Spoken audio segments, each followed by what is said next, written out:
Nigerians are going through hard times now, and the president feels one of the things to elevate this kind of pain is to ensure that people are being empowered. And so about 15 million households are going to be paid 25,000 monthly for the next 6 months. And now we amount to like 62 million naira. Sam, let me start with you. What's your view on this? Thank you. I think it's a welcome development, but my challenge is we must model the conditional cash transfer in line with Brazil that had a successful cash transfer to alleviate poverty. In Brazil, there's what you call Bolsa Familia, which is the model, most successful model of cash transfer. So the model is good. It will remove people from poverty, but the challenge here is that, like Brazil, that was very successful, the local government were involved. They drew up the households that make up the very poor in society. Then the federal government was releasing those money. Then there's a debit card that was attached to those money, so you can track those who were paid. So I salute the president for this initiative, but then we must see that it's very transparent, and we need to track the beneficiaries that have benefited for it. Those conditional things that were tied to that transfer must equally be seen. In Brazil, they were tied to the number of school enrollment for those poor family. You need to see how that impacts school feeding. All those various measures we help to see how successful and how impactful it will be in the public. So it's welcoming, but then that 15 million vulnerable households must be seen to have benefited, and the conditions attached to it must be used so that when we do another project or initiative like that, we'll be able to track the progress and the number of people that will actually move slightly away from that poor level of society. But by and large, it's a welcome development, but the impact that Nigerians are interested in. I quite agree with you. It's a good initiative. It's just the mechanism that the federal government needs to work on. I want a situation whereby people are being given small capital money for them to do businesses, but my worry is, here when it comes to the issue of data, we have problem with or challenge with the issue of data. How do we ensure that the right people are being targeted, the poor at the ladder, are being targeted? Now you're having 15 million households. How are we so sure that the people or the beneficiaries actually poor and they need this money? And my advice to those who are also going to be part of this program is to ensure that once you get this money, you have to do something viable with it. Don't just feel you need to spend it, because after 6 months, you might not have access to this fund. So it's also important that people who are going to be beneficiaries of this scheme understand that it's a short-term relief, and there's a need for them to put it into something that will earn them more money. I would love a situation where you don't just give people fish, but you also teach them how to fetch for one, so that it's easier for them to have a long-term plan.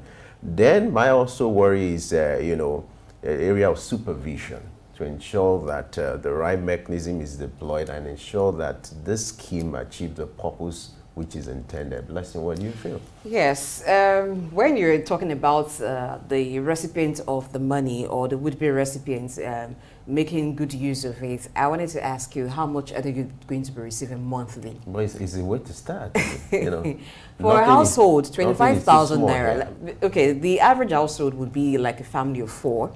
Let's say 4 or 5. Which in Nigeria, you hardly see a family of 4, except it's a family just starting.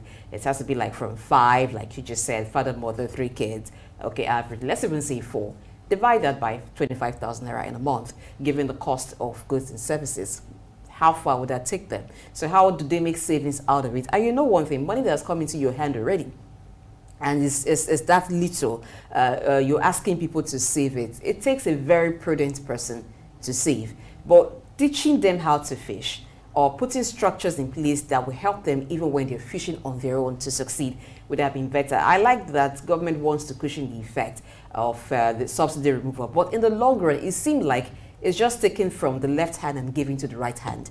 That's what all of this seems to be. Are we building refineries? Are we doing things over the long term that will make us feel it was good that subsidy was actually removed? For how long can this buffers or palliatives come? Well, let's hope that it actually gets to the vulnerable. It gets to the 62 million Nigerians targeted who are actually in dire need of this support. At the local government level, at the state level, wherever they are, there is need for tight supervision. We do not want to hear stories like the COVID-19 pandemic era.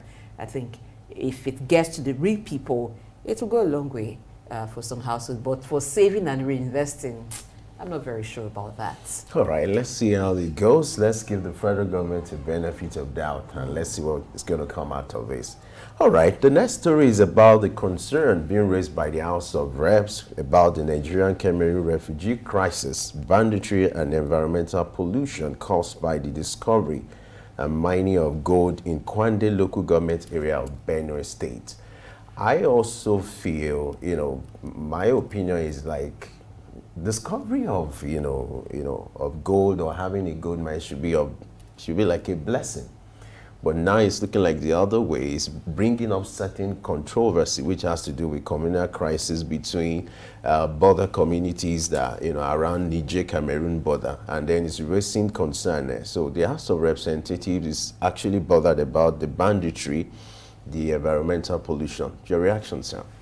No, I think it's important for the Ministry of Solid Mineral to put the necessary framework to address illegal mining, particularly where they are discovered in some communities. Two, the National Boundary Commission need to look at the issues on how to do a lot of advocacy in terms of contiguous boundary that have crisis, particularly where mineral resources are discovered in those areas. So the federal government has a big responsibility. So the call from the parliament is in order, but those specific ministries should address the specific concerns that has to do with boundary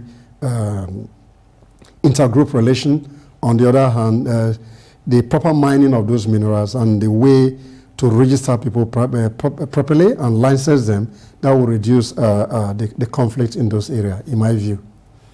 I think that for African countries, we need to make deliberate efforts to ensure that solid minerals that are supposed to be blessings to us do not turn to be like a curse in the way we administrate or make use of them.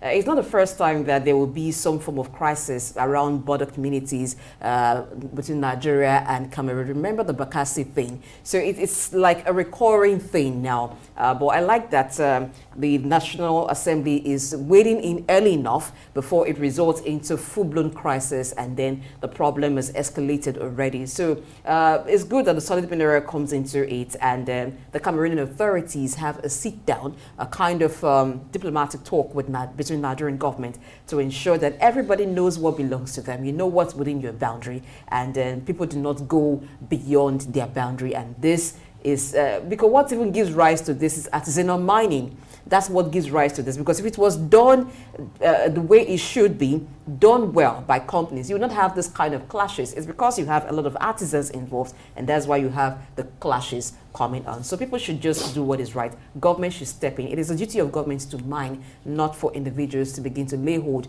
to minerals, whether it's at the back of your house or even inside your room. It's worrisome that the security situation has got so bad that it has led to some people being displaced. Sam, what do you think can be done to help the plight of those internally displaced persons and this communal crisis in that region? I think there's an agency that is responsible to look at displaced person with the national boundary. I think what is important is they should set up appropriate camps that address the issues, and then they need to put a psychosocial support in place where you can counsel those people and find a way to bring them to normalcy in terms of the way. Then two, there's need to be a conflict resolution mechanism among communities. A study in intergroup relation will help to assuage those crises within the community. So it's very critical that government need to address internally displaced, what you call the IDPs, who are people that are displaced within national boundary. On the other hand, the issue of international boundary between Nigeria and Cameroon must be looked into to address the issues within international boundary. On the other hand, the National Boundary Commission must move in quickly to that environment and see how they can show the contiguous mapping that were drawn up that show different community, and that will help to assuage the fear of the communities in that area.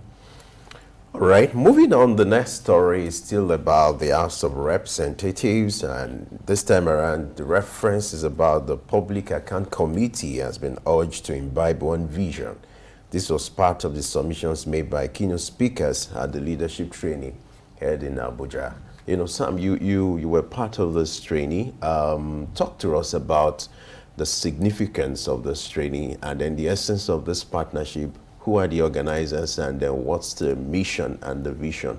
Okay, the Public Account Committee, in partnership with African Development Center, during the unveiling of the strategic plan of that committee, then a follow-up to that, there was a leadership training that was organized by African Development Studies Center with a view to upscaling capacity of the commission in line with their strategic vision for the next 4 years. So, by and large, it was capacity development initiative in partnership with African Development Studies Center with the Public Account Committee.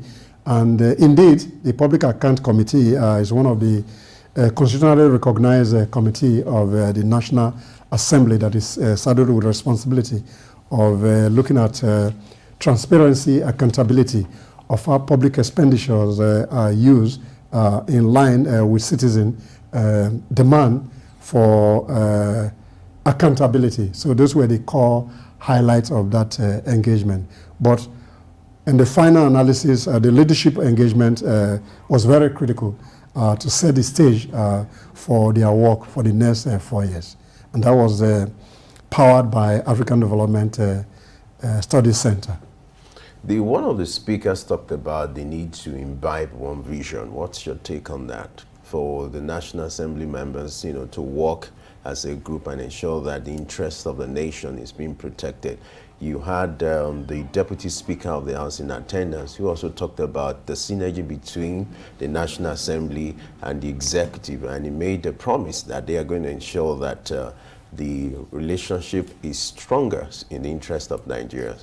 What's your take on that? Oh yes, I think the public perception always feel that once there's a crisis between the executive and the legislative arm of government, then things are working. I don't think that is the case in some cases. What is important is that the strategic focus must focus on empowering the citizens, which empower them in the first instance to lead the country. So that strategic partnership is important so that we can have development for citizens. But I think the major highlight is to see how the Public Account Committee will make the executive arm of government to be more accountable in terms of the way they spend government money. When those money has been appropriated, to what extent is this public expenditure in line with the budgetary provision and the enabling laws that is guiding public spending. Those are the key highlights.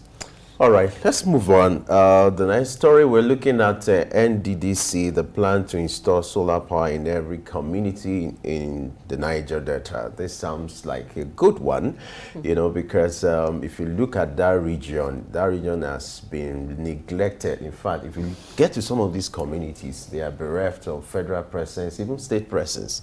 You know, critical projects or infrastructure that could make life better for these people are not just available. But now it's looking like NDDC is living up to that responsibility. You just have a new board in place. Sam, what's your take? You're smiling. Yeah, promises are very easy to make, particularly the Niger Delta Development Commission. I think under the leadership of ABA, I expect that when these initiatives are put in the public domain, then there should be a kind of accountability partner, particularly from the civil society community, to see that these projects are monitored, are evaluated in line with the policy initiative of the Commission. It's only in that light that we can make progress. But when you make promise, and at the end of the day, most communities in the Niger Delta don't really have electricity, and then you have a public perception that a lot of projects are ongoing. But then you must have accountability partner, particularly people that are not within the Commission, who can do re-evaluation of those projects and monitor those projects, and that they come to fruition based on the policy and decision of the Commission. In that light, then, is a welcome development. It's a good one if it actually comes to fruition. I wonder why you're smiling. Yes, it's good to know that the Niger Delta Development Commission wants to do something like that. At least light up the area, power up the area. And then maintenance is also key, because sometimes when such projects actually are done, you don't find maintenance. It works for a while, and after some time it becomes abandoned, and then it goes back to the previous situation where it was as if they were never done. It didn't give room for hoodlums to vandalize the facilities. So maintenance, and it should be properly done as well. All right. Let's look at what is happening in looking at the African continent now. The government of Ghana and South Africa have reached a visa waiver agreement to allow citizens of both countries to travel visa-free. You know, there's this visa waiver arrangement going on between Ghana and South Africa, which for me is going to be a good one to promote bilateral relationship between the two countries. You know, when you have two African countries who are seeing themselves as brothers, the need for oneness and to provide that leverage for people to travel to Ghana, for South Africans to travel to Ghana, it means it can help business relations, it can help economic relations, and it makes it flexible if South Africans need to travel to Ghana. Sam, what do you think? The visa waiver. No, a welcome development, but within the framework of diplomatic and consular relation among nations, the prerogative of issuing visa belong to the host country that give out the visa. So those waivers are normally done in line with bilateral relations among countries. So if the relationship between Ghana and South Africa has come to that level where there's a waiver consideration that will improve on trade and economic relations among those two nations. But in addition to that, most African countries must find a way to work out a visa regime that is favorable for intra and inter-Africa trade relations. I think this concession that is being worked out between Ghana and South Africa should be extended to most other countries within Africa to improve on trade relations, particularly taking advantage of the African Continental Trade Free Agreement. But this also comes with some conditions, because according to the Ghana Ministry of Foreign Affairs, they say that travelers may transit through, depart from, and stay in the territory of both countries for a cumulative period of up to 90 days without recourse to work. So it's conditional. Maybe you have reasons why you have to transit through, you have to stay, you have to depart from, but without recourse to work. But it's a good start. Maybe as time goes on, when they assess how the visa waiver has been going on for both countries, they may expand or extend the benefits and maybe just add other things to it. I think when visa waivers are done, it shows trust, that both countries trust that, oh, your citizens can come into my country or into our country without setting requirements, and we trust that they'll be well behaved. So if that kind of trust can be extended among other African countries, it will go a long way, not just between Ghana and South Africa. All right, let's wrap up this news analysis with the news of U.S. President Joe Biden planning to visit Israel today. That sounds like a good one. Sam, what's your take on the ongoing hostility, war crisis between Israel and Gaza? And how significant is the visit of President Joe Biden?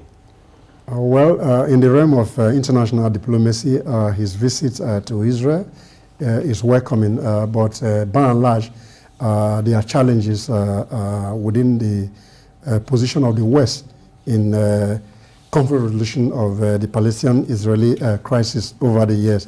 So his visit, I'm sure, his visit should be able to de-escalate the problem, and that initiative must be tempering to the extent that the people on the other side of the divide can see some element of trust in this diplomatic shuttle.